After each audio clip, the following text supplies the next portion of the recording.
আসসালামু আলাইকুম। আজকে ঘরোয়াভাবে বিয়ের একটা অনুষ্ঠান হচ্ছে ছোট্ট।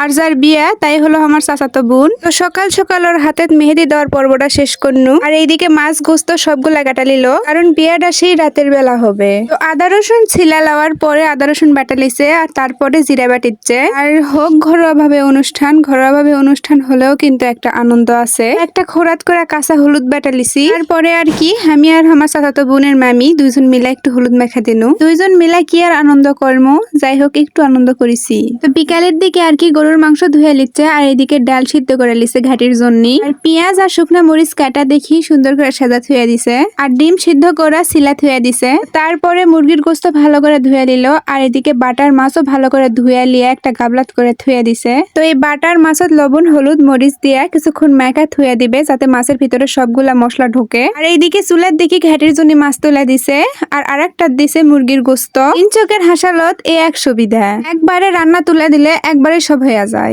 আর একদিকে দিছে গরুর গোস্ত তুলা, আর এখন একটু লাড়া লিয়ে জাল লাগা দিচ্ছে। লাড়া কাক কই সেটা তো গ্রামের যারা থাকে তারা তো জানেই। লাড়া একটা আর খ্যার একটা, দুটো একরকম লয়।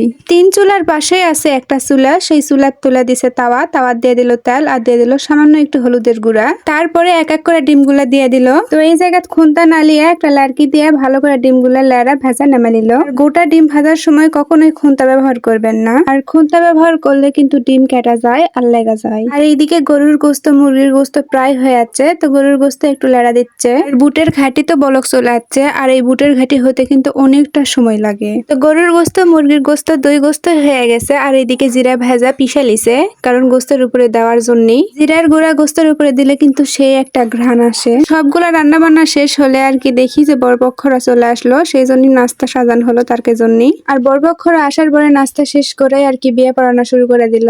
এই যে দেখা পাচ্ছেন চুড়ি, কানের দুল 3 জোড়া, নাকফুল আর নুপুর, এগুলো সবকিছু আর কি সুদ দিয়ে, মানে দেনমোহরের টাকা সুদ দিয়ে আর কি বিয়ে করলো। তো বিয়ে পড়ানো শেষ হলে আর কি এই যে এই জায়গা সই করিচ্ছে। আর তারপরে বরপক্ষরা খাওয়া দাওয়া শেষ করলো। বরের যে খাবারটা, সেই খাবারটা হচ্ছে আমার চাচাতো বোনক খাবার দিছে। তারপরে দুইজনা কি এক জায়গায় বসাচ্ছে, দেখেন দুইজনই চ্যাংড়া মানুষ, অল্প বয়সে আর কি পূর্ণতা পেয়ে গেল। তো যাই হোক, আপনারা সবাই দোয়া করবেন এরকে দুইজনের জন্য। আর আজকের এই ভিডিও এই পর্যন্তই। যদি ভালো লাগা থাকে তাহলে লাইক কমেন্ট শেয়ার আর সাবস্ক্রাইব করবেন। ভালো থাকবেন, আল্লাহ হাফেজ।